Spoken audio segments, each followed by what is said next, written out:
I'm very pleased to be here with you all today, and I am honored to have been asked to come.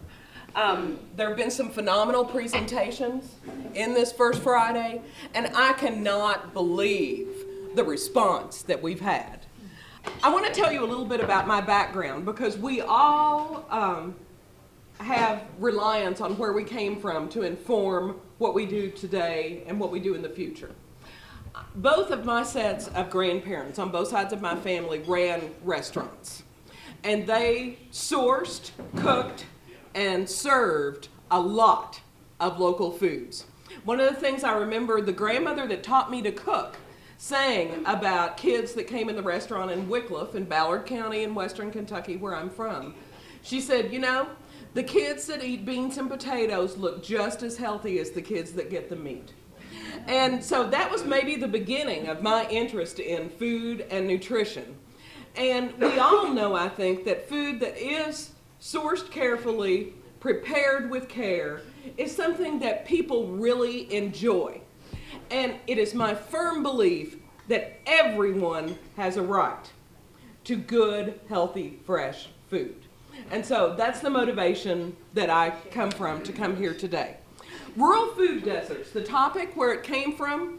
Carol and I frequently bat ideas back and forth, Carol Spence and Carol Hanley. And this was in an article, I think in the New York Times.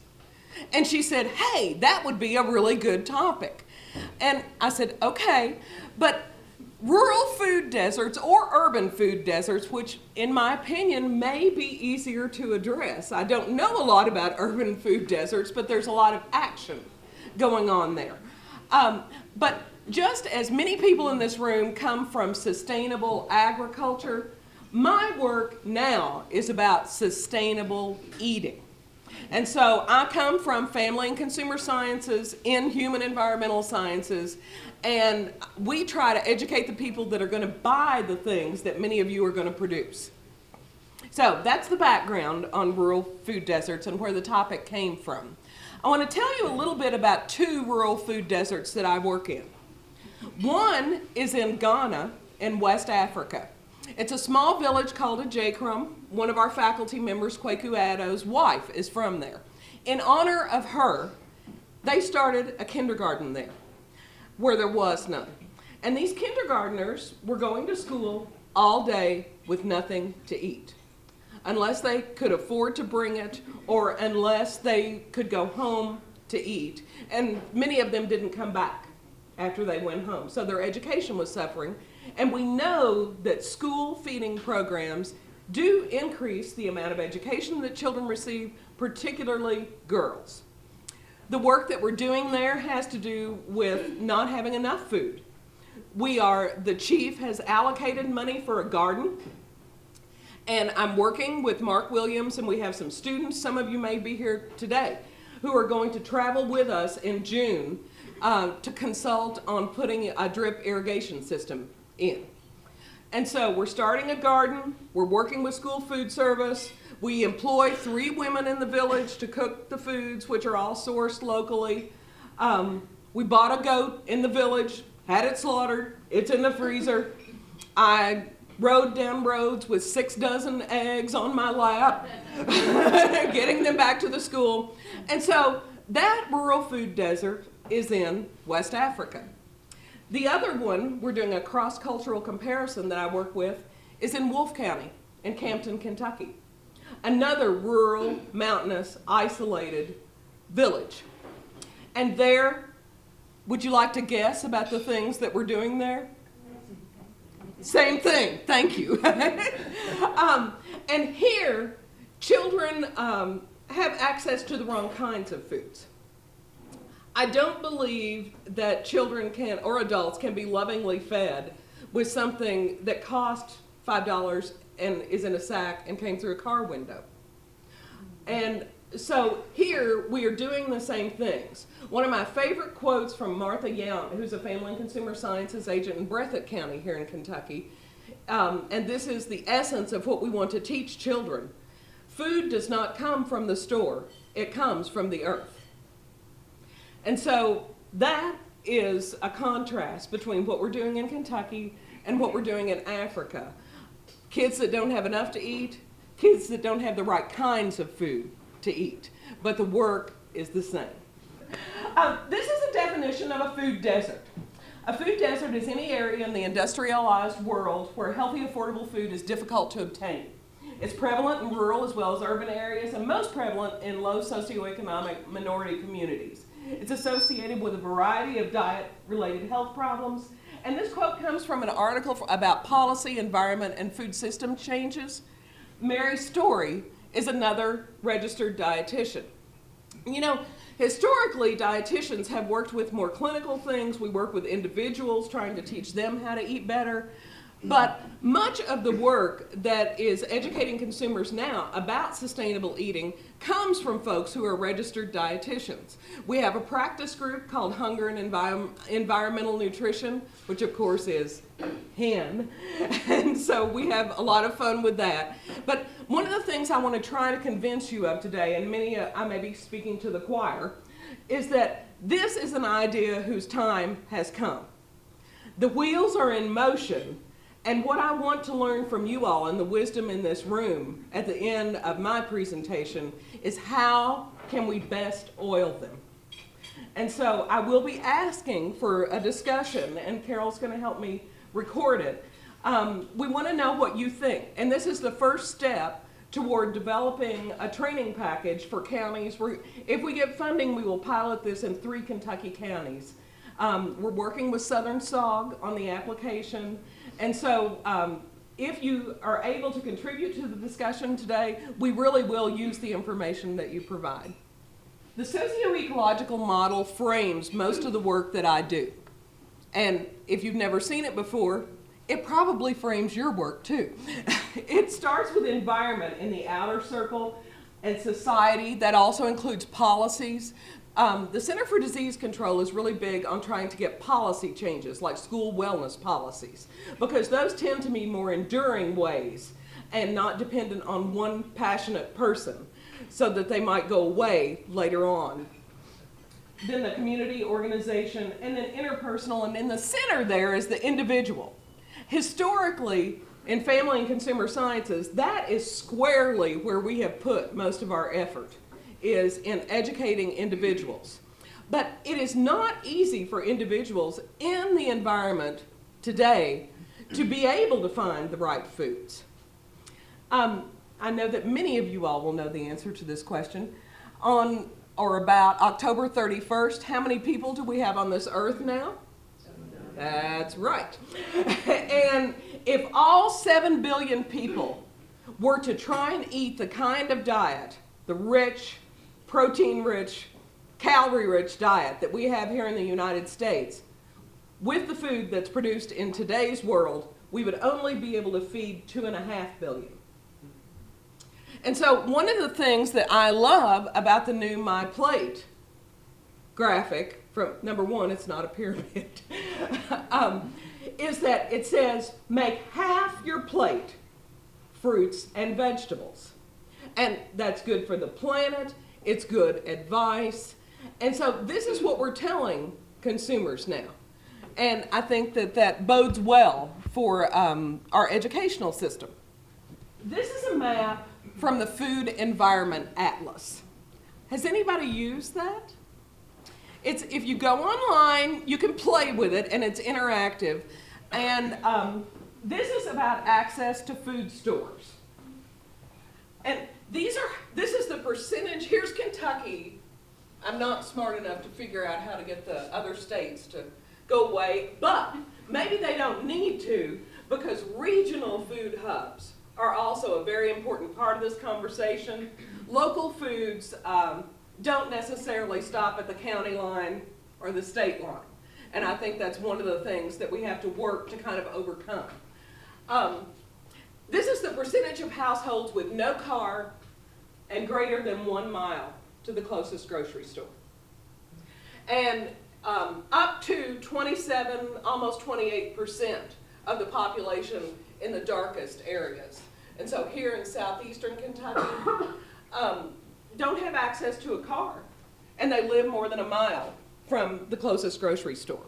And there are many other things that you can look at on the map. And so I would encourage you to do that if you'd like to learn more about the landscape. Now, in addition, in Kentucky and throughout the United States, we have a problem not just with access to any foods, but access to the right kinds of foods. This is the percentage of obese adults in Kentucky. Do you notice any similarities with the location? And none of it is good. You know, instead of putting up the percentages for each of the colors, I'm just going to say that it's 27% at the lowest to 37% at the highest. And so throughout the state, a good 30 or 40% of us are obese. And that doesn't include overweight people. If we did that, it would include more than 2/3 probably of the population of Kentucky. And this is true in the United States. The majority of U.S. citizens are overweight or obese. Now, I like to bring up the Community Food Security Coalition because they talk about something called food justice. And I like that concept. And they say food justice occurs when all community members have access to safe, appealing, nutritious, and affordable foods, and these foods are produced in an environmentally sustainable way that promotes community self-reliance and social justice. And so if you're not familiar with the Community Food Security Coalition, you might consider going to their website to learn a little bit more. They have some tools there, great tools that are available to use. One of the things that is most exciting for me at this point in time, and there are many people in this room that fit this description, in our new food culture, there's a young generation of people who are interested in growing good food and providing it for their communities. And in many cases, we're going to be using technology and things that just weren't available for the local food systems as they were, say, when my grandparents were operating their restaurants. And this was an article from the New York Times that talked about this new young generation of farmers. This is from University of Wisconsin, and you can see here 35 to 44 years of age and 45 to 54 years of age. So these are community-supported agriculture farmers in that age group that are part of the U.S. Census. They identified themselves as a farmer in 97, and they're primarily a CSA. And I would imagine for the 2010 data, we would see even greater numbers. Another part of our food system that's kind of broken that we need to address is the distribution. And so grasshoppers, how many of you are familiar with grasshoppers?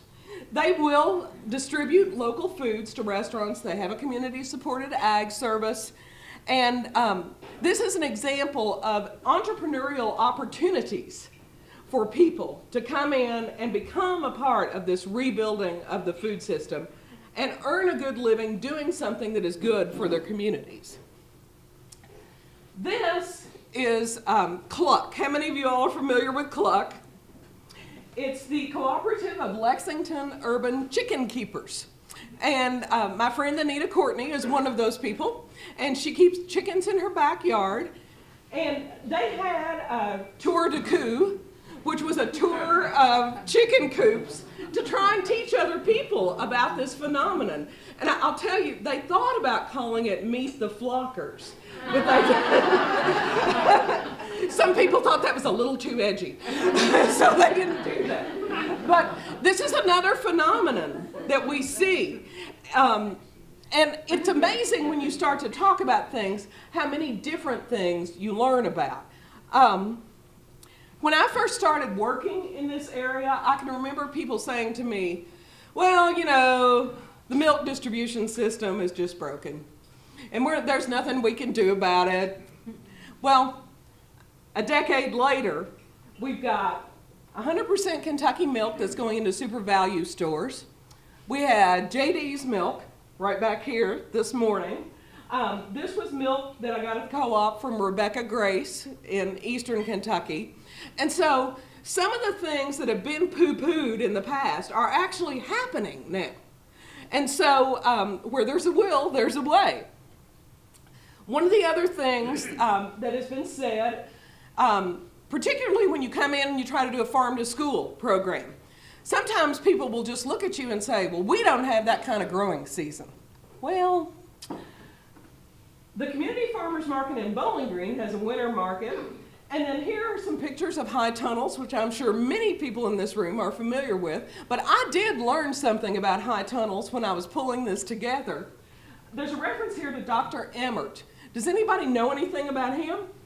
He was at the University of Kentucky in the 40s and 50s and actually pioneered high tunnels. So, you know, we got the no-till, we got the high tunnels. So here in Kentucky, we have a history of being innovative and trying to solve these food problems. Another technology that we're using is hydroponics. I don't know how many of you have seen the hydroponic tomatoes. I actually bought these in a Walmart in Georgetown, and they're from Don Perkins, who grows hydroponic tomatoes.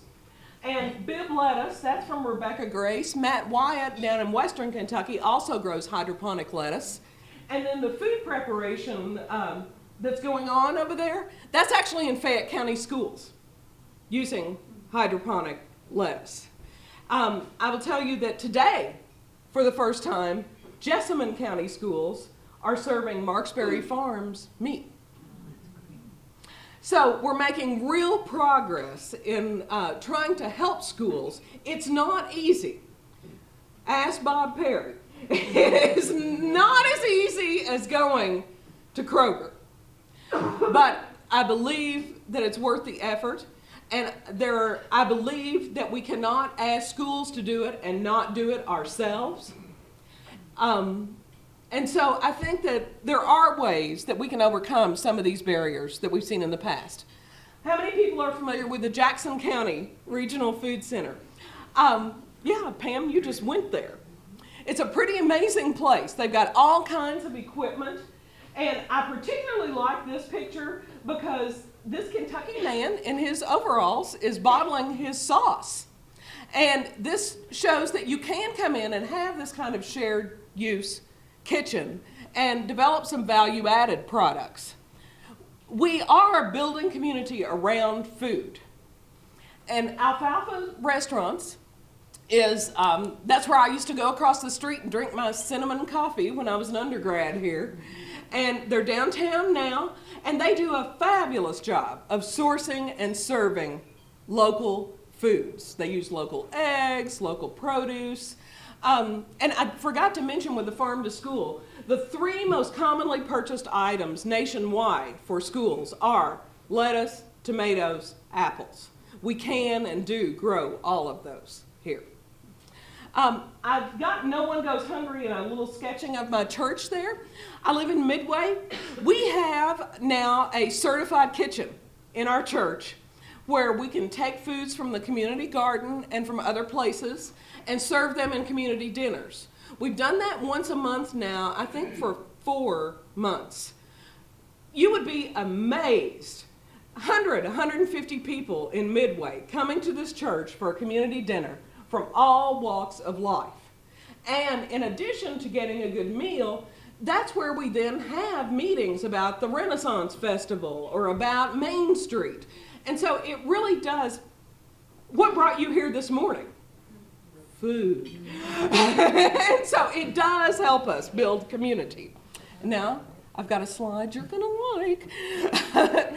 Faith Feeds is another example of the church system coming into play with sustainable environmental eating.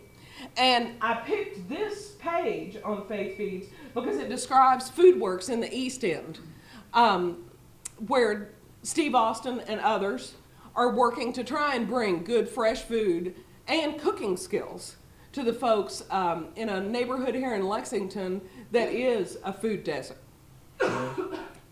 This is a sketching of the distillery district and what it might look like someday. And there are some exciting things here. If you don't know about this project, I would encourage you to go online and learn more about it. Who knows? We may have tilapia growing in tanks downtown.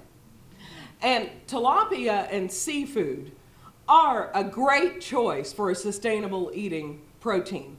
They work well in a school-sized situation. They have tanks now out at Locust Trace Farm, the agri-science farm here in campus, the high school. And tilapia also are a very popular food in Ghana in West Africa, where we work. Another organization that I love to work with is Seedleaf. Ryan, are you here? Hi.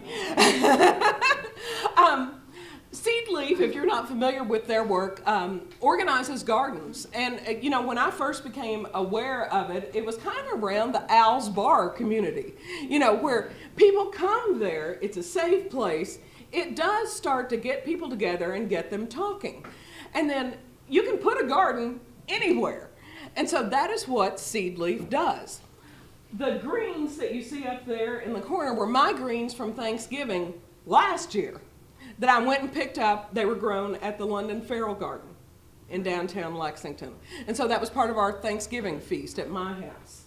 The kids down here are working with Becca Self, and they're making pumpkin pie filling. Kids love to cook. And in many cases, it's not something that they are going to learn at home today. And so the more we can get them involved and help them understand that the food that they eat was grown by a person somewhere, and that it took some effort to get that food to them. And many of them have a tremendous interest. Maybe it's the Jamie Oliver effect, but I think our folks from Sullivan would say the interest in culinary arts is at an all-time high. And so we want to take advantage of that. Part of my vision is that we would raise a new generation of Kentuckians that would be food savvy. This is from Community Farm Alliance, another organization we are very fortunate to have in the state of Kentucky. And they have, as we do here at UK, a program for young and beginning farmers. Because as those of you who grow food and do it regularly know, it is not something that comes intuitively. You have to learn about it. You learn every year. And in the past, it might have been something that you learned from your grandfather or your father, but not if you're coming new to the profession of farming. I'm betting that a lot of you all know about what's going on in Louisville with the Louisville Farm to Table program. And I work closely with Sarah Fritchner, and she does kind of what Bob Perry runs around doing. She is a broker for local foods and tries to connect people, source it, and help them. This is a picture of a family farm where variety helps them be diverse and have a more stable source of income. Another thing that I've frequently heard is, nobody's gonna get rich on farm to school. Well, I don't anticipate that they will, but it can be part of the solution. And so this family uses a variety. They sell to wholesale distributors, they sell directly to consumers. They have buying clubs, they go to auctions, they even do some contract growing. Because if they take the contract from Jefferson County Schools that says, they're gonna buy this crop that I'm gonna grow to the bank, then they can get a loan to help them cover the expenses of putting the crop in the ground. Now, this is from the most recent economic forecast from our group here at UK. And these are Kentucky Ag cash receipts. For the first time this year, we think that they're going to exceed $5 billion. And so that's the next to the last bar on the right. Do you notice how the red portion of the bar keeps growing? Those are crops. And so increasingly we see that plant foods and farm receipts are going up. And so there's a lot of opportunity there. This is from a project Tim Woods did with farmers markets. And the figure on the left covers 15 years of Kentucky direct farm to consumer sales.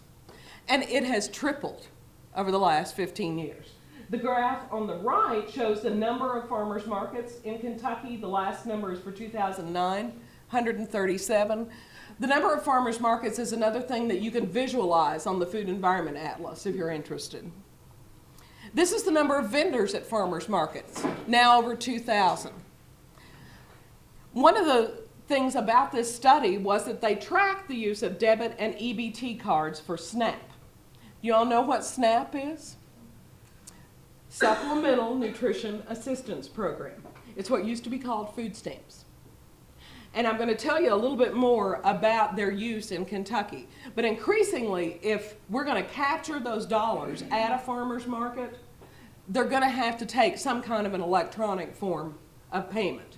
And so what Tim did was he went in with some test counties and he demonstrated that sales range from under $100 to nearly $3,000 through the use of EBT. And so those are federal dollars that are coming into our state that can be going to our farmers and helping people who need access to healthy foods. Real food and real choice is a great thing for SNAP recipients. And this shows from June of 2008 to June of 2011, increase in SNAP recipient numbers here in Kentucky. It's over 800,000 now. And, you know, that's about 20% of our state. And so SNAP recipients are a great market for fresh foods, and they're interested in it. I did some interviews down at William Wells Brown in the east end of town earlier this week, and what we were doing was asking people what they wanted to see in their corner stores, if they feel like they're safe enough to go in there, and that was their first concern. But the foods that they wanted, fresh fruit was the #1 thing that was mentioned, and then fresh vegetables and meats. And so if those foods were there and in a safe environment, there's a big market that we're missing out on. This is a story that came out of Ag Communications, written by Katie Pratt, about some of our SNAP education programs. And one of the things that was done here, this again is in Bowling Green, is that she took the SNAP recipients to local food producers. They went to a local dairy. They learned about how to cook with those foods. And so that's another thing that we can do to try and help everybody in the community learn more about where food comes from. And so farm tours for consumers are something that we can do to help raise awareness. Another source of income that I want to mention are free and reduced price lunches from USDA, the school meal program from Food and Nutrition Service. These are kids in the state of Kentucky that are eligible for free or reduced price lunches. And you can see that there are many of them throughout the state that range from 19 to 91% of kids in some counties are eligible for free and reduced price lunches. And so this is a great opportunity for local foods. This is an article that Carol Spence wrote from Ag Communications about going back to the farm. And I would be remiss today if I did not mention my friend who is no longer with us, Betty King. Many of you all remember Betty, and she worked in Ag Econ, she worked in Pulaski County Extension, and she was the first person who taught me, introduced the idea to me, that food can be used as an economic development tool. And she actually had a picture of herself back in the 70s where she had a bandana tied around her head. And so that was the original Back to the Land movement. And now some of us are old enough to see a second Back to the Farm movement, but now we have a lot more technology and a lot more knowledge than we used to have. In Family and Consumer Sciences, we talk about accessing nutritious foods. And so this is one of the initiatives that's in our strategic plan now. And the first one is about increasing access to fruits and vegetables. Our local foods webpage off the College of Ag page, has anybody looked at this? It's a new button that's on the main page of the College of Ag webpage. It looks like that. It says Kentucky and Local Food Resources. It's not pretty. It's just a bunch of links right now. But we're working with counties. I've been working with Woodford County. I'm going to come and work with Kim in Franklin County. And we're going to list things like, does your farmer's market take EBT? Maybe someone could go online and see that and be more comfortable coming there. Does your school participate in Farm to School? Maybe somebody in the community would see that and be interested in becoming a grower and a supplier. Where can you buy local foods in restaurants? I just did the Woodford County site with Lori Rice. And there are many places, Holly Hill Inn, Wallace Station, where you can go and get locally prepared and locally grown, in many cases, foods. So what I'm advocating for is a local food stimulus package. It might include things like, these are some of the ideas we've talked about for our sustainable eating curriculum. Trying to encourage consumers to spend 10% of their food budget on local foods. Having a 100-mile potluck where you source everything from a 100-mile radius. Serving local foods at local meetings. Composting food scraps. One of the food books that I just read is called The Town That Food Saved. And the author talks about how it has to be circular. You know, you need to keep it in the community, and ultimately, when you got your food scraps, that's the compost that's going to help you grow the next. Grow something. So to create these food savvy Kentuckians, there are a lot of ways we can try to do it. Farm to School, Kentucky Proud, the Edible Louisville publication is a really slick, high-end pub that talks about local foods. School gardens, greenhouses. There are people out there moving old greenhouses to schools so that they can use them. Community gardens and dinners, farmers markets, CSAs, training programs for caterers so that they can learn how to source local foods, and shared use kitchens. So those are some of the ideas that we've had already. Now I want to hear about your ideas. And so my question is, how can we help rural Kentucky in particular build strong local food systems? So I'm ready. Anybody got any ideas?